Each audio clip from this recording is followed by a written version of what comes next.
Hello, it's Trucker Joe, and welcome back to From the Depths. In this episode, I want to look over a design that I may have gotten people's attention with in the past and that is the Phaze Nuke. Of course, I also try to do a few other things to varying levels of success, and I'll go over those briefly, but first, I just want to point out this Phaze Nuke. There, I've pointed it out. So, I want to point out a flaw that this system has that actually makes it pretty much unworkable. Two things I noticed. Since the update, I noticed that the warp drive does not trigger properly, but that could also be the product of this instability. And as you can see, part of the reason for this instability is that I have I have to use a sway bar basically to control pitch. Now this is problematic because that kind of system's just not stable enough for any kind of use, and it results in it nosediving into the water most of the time. I'm not sure what shifted, but that's what I have to contend with. So, I want to show you a thing that I had actually developed a little. I had put in a little bit of work ahead of time just to prove that it works. It's this. So let's just keep things simple.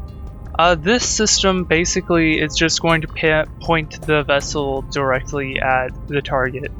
Because there's no natural pitch detection, I had to instead use a mathematical expression and break down the distance and altitude parameters in order to get pitch.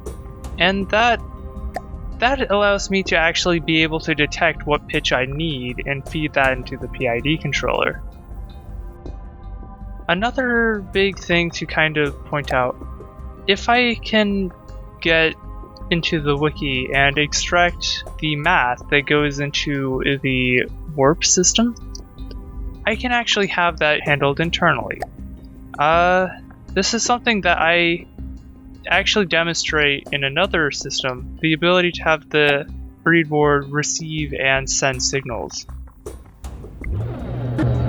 And what?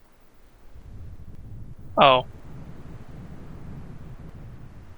I must have hit something. Oh, the Phaze Nukes is done for. I might have accidentally spawned it and it's...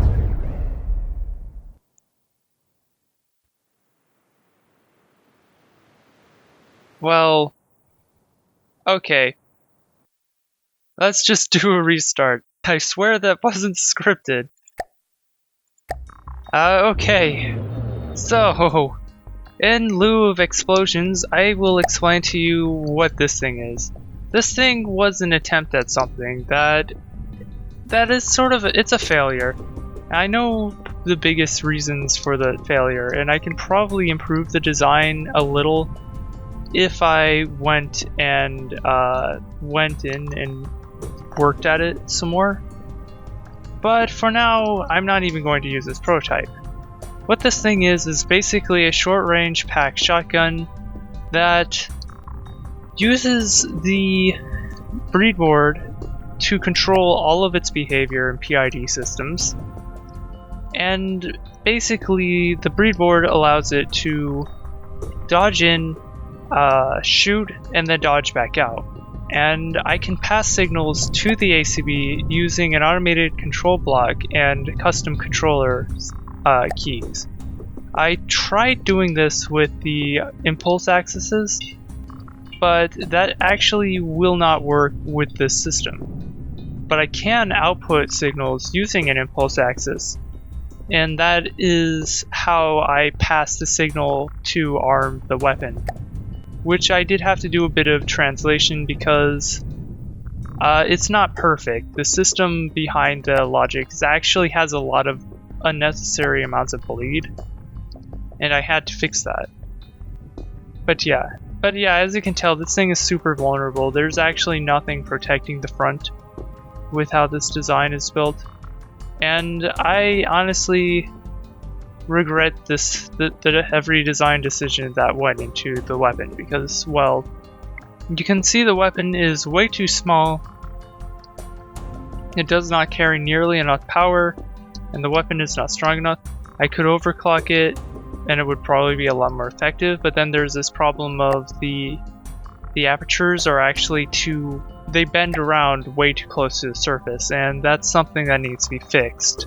This thing, there's a lot of things that have to happen in sequence for this to work. Unfortunately, I can't store a number in the thing. That's a little bit too complicated for what essentially would have to be ACB memory. At least if I wanted to fit in a small space and resolve it into a proper number. But regardless, this thing worked because I had pre-calculated the jump drive and the sequence of events very carefully. What I can do is actually condense almost all of this ACB logic. Since they're based on the distance of the enemy, I can just have it directly running on the block itself, which will mean that I can compact it and it had more explosives overall. And I can also, with the help of that ATAN tube function, I can remove this sway bar. Let's spawn in a warden. This thing used to one-shot wardens. I'm going to disable all of its firing. There we go. I mean, it sort of works, but as you can see, its nose dips down too much, and the warp drive winds up charging, and then it explodes on its own. Oh! I didn't want to look at the damage though, because it did appear to warp in, but it didn't actually warp in. Now, here's another thing that I'm not really sure about. The warp behavior, I'm half afraid that the warp mechanics have been edited to prevent the nuke from actually penetrating. And if that's the case, then I'm going to have to find some sort of alternate method of getting penetration on a target. Phaze Nuke is going to need its own sensor system, and typically I use IR cameras because of their shape. But it might be better if I use 360 radars on the ends. So I may choose to do that instead because I get more accurate distance detection, and that is important to how this thing is going to trigger its logic. So I'm just trying to figure out how I want to set this up. I'm going to want to set up a warp drive, and the warp drive is going to be mounted nearly backwards. Well, that's fine. So that's going to be the basis for the missile. It's a bit wide. Maybe, yeah, it should be longer. What does a warp terminator do? It says on the end of it allows you to add additional chargers. Okay, I don't actually need a warp terminator. I need to figure out how I'm going to place tactical nukes. I'm going to need probably 4 or 5 of them. It appears nothing can actually attach to this. Well, that's just grand, isn't it? I also need to place down engines, and that's going to be slightly problematic too. But I do need engines that are strong enough to power this thing and provide maybe a little bit of charge. I probably, since it will spawn in with charge, I can just use the engines directly. Now, instead of radiators, I could instead improve efficiency by having some outputs, but it's probably not worth having that at this stage. 10,000 fuel should be enough for a long-range, no-return bombardment, I would say.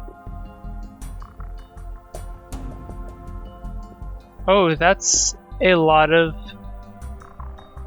That's actually quite a distance. Okay, so it just constantly runs. Well, that's useful to know. Let's just test these things under a load now. 100% battery charge.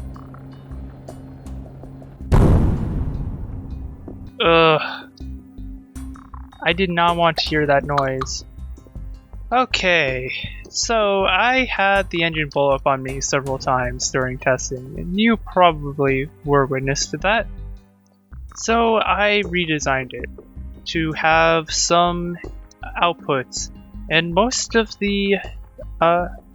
them have at least 2 outputs, except for these center ones, which only have 1, and they vent directly out. So this thing definitely needs to have the weapon system put on, but this way it should be fine. It turns out I hardly even need batteries, because it doesn't actually take much for it to travel. If I turn, let's disable battery charging for a moment, and let's just see, because this thing only needs to charge for 4 seconds roughly before it gets to about 20 meters. So I don't actually need very much power storage at all. Give it 8 nukes in the front, so the nose has 8 nukes. I guess for structural stability I will be placing alloy blocks here. This ACB will be directly responsible for triggering the warp drive to actually warp in. So this thing's kind of pudgy. One thing I should have realized is that I'm going to need a way to pitch up and down and turn and things like that. So I'm actually not off the hook. Okay, so I'm going to change this design. So I need maneuvering thrusters, and the further forward I place them, the better. So let's see here. Well, okay. Actually, no. I don't. Actually, realizing this makes this design more elegant. So I'll smooth out this area. The bottom area is unfortunately going to be a little misshapen because of the radiators, which I don't really want to expose. So now I have a fully formed missile. That sounds really wrong for some reason. So let's first get this warden. And here's something important that I had forgotten. Something very important. Something that is so important that forgetting this is actually a big failure on my part. I forgot sensors. So now what it should happen is it should detect an enemy is directly behind, but it's not going to do anything. I wonder if anyone can guess why this thing can't steer.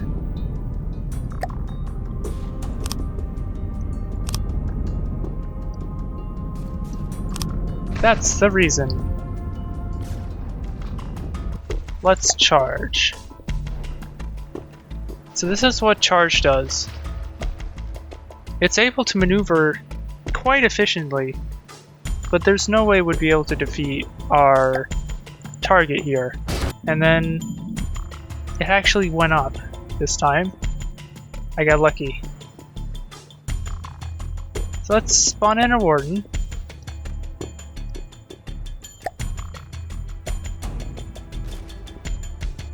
And see what happens here. So it's going to get within a certain distance, and then its behavior makes no sense. Let's see how this turns out.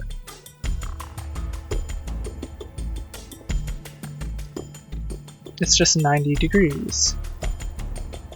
I'm not using HM 2 correctly. I've decided that's what it is. I have no clue what I'm doing. So really, A minus B, that's the value that I'm getting. And currently, whatever it's rendering as is negative 90. I'm not going to go through the math of theory. I'm going to instead save this version, but I'm going to rip this out. Okay, I made a pretty big improvement to the Phaze Nuke. I named this one the 4LRA because I wasn't sure if this would have been better or worse. But I basically changed its behavior from the air maneuvering behavior to a point at and maintain distance with a distance of 0. And that causes it to dive bomb for it. It's not perfect though, but I can probably fix that if I make the pitch and yaw controls more aggressive. My problem was I wasn't able to get the correct angle before. See, this one's going to hit. Let's destroy everything. Let's get the warp drive running, shall we? Because if I can't get it to get a normal collision, it does line up it very well. It does line up very well with the target. It just lifts up at the last second to avoid hitting the water. So what should happen? Okay, so I basically disabled the mechanism that disables the upwards safety thruster. And that's going to mean that it's going to fly a bit above, but it should be more reliable because that safety thruster in the orientation it generally winds up in actually does contribute just enough that it doesn't sink. Oh, that was an AI snipe. You could see that so clearly. I'm going to play that back for you in slow motion, and then I'll show you the paint.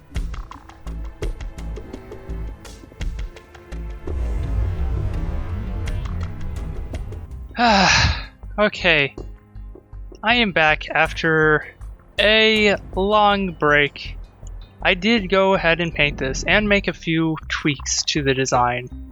So as you can see, this is the new paint scheme of my Phaze Nuke 4LR. As you can see, I have some laser warners mounted. There's a bit of smoke. Actually, it would be better if I just did this. You might also notice some thrusters that I mounted up here. This one is a downwards thrust for pitching the nodes down. This one is an upwards thrust for pitching those up and also adding just a bit of lift to it so that it can float. Let's spawn in a Marauder and let's get this off of the screen. It's going to try to impact, but it's going to definitely miss this time. And yeah, it does. What the? How? Well, it didn't get completely destroyed. But it did spawn too close, and that's why it missed. It does need some time to intercept the target, so it has to be spawned far back. So we'll overlook that issue. And let's just test it against this Marauder. It's going to lose altitude as it goes, and now it's within 400 meters, it's going to switch to aiming directly at it. And it missed. I think I might have figured out what the problem is, and how I might fix it. Here's the issue. I don't have a space for this. There isn't actually any place for me to put this. But I need to have some roll control. There we go. Much more aggressive steering. So that actually gives it a really tight turning circle, as you can see here. That should allow it to actually engage. Yeah, see that? It's not actually pitching down all the way. I want to change this behavior because I want to remove the linkage to 6-axis. We're going to see if this helps. Because I may not even need the 6-axis behavior after all. Yeah.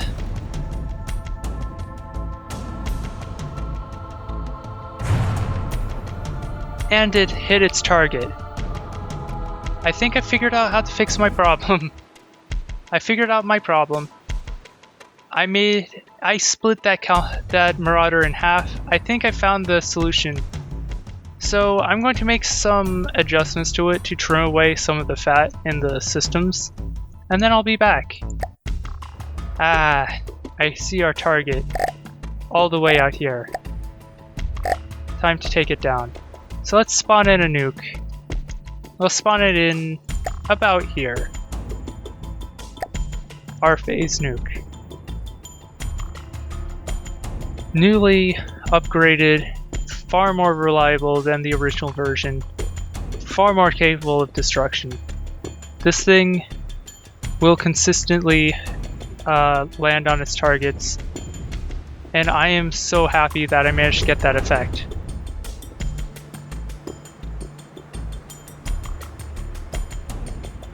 Okay. That was one hit and it was 2 damaged. Okay.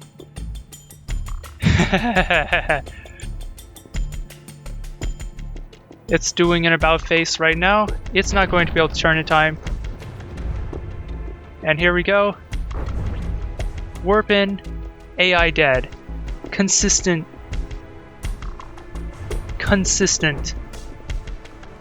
That was very consistent.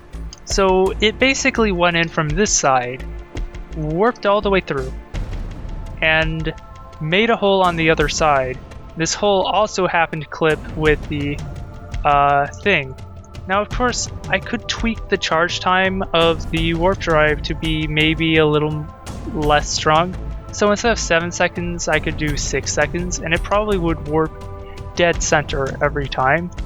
But I need to take into account the inconsistency and the fact that it is entirely possible for it to get within range to detonate, but a shell will be fired against it and it'll have to warp prematurely. Let's spawn in something maybe a little bigger.